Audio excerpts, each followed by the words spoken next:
Hello guys! Welcome back to my YouTube channel!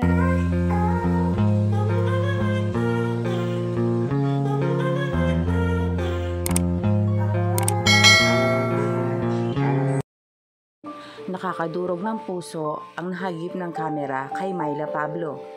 Bakit kaya siya iyak ng iyak? Sabi nga sa comment section, gustong-gusto niya daw pumasok kaso wala siyang magawa.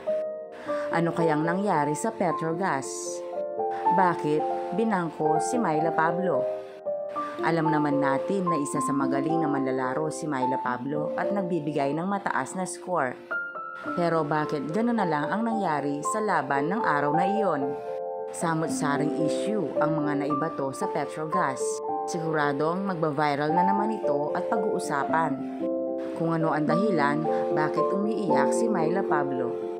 Kapag pinagmasdan mo ang kanyang mukha, merong panghihinayang sa kanya. Si Myla Pablo ang tipo ng manlalaro na gagawin ang lahat para maiangat lang ang kanyang team.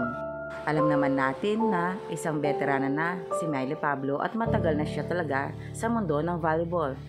Kaya hindi ka na magtataka kung ganito na lang ang naramdaman niya.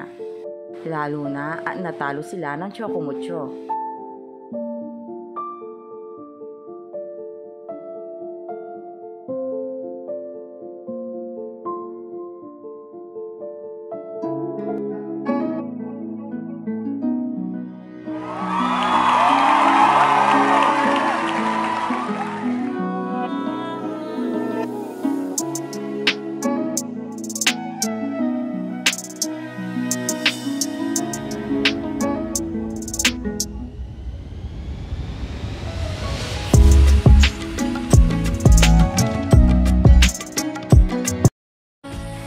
So, ayun na nga guys.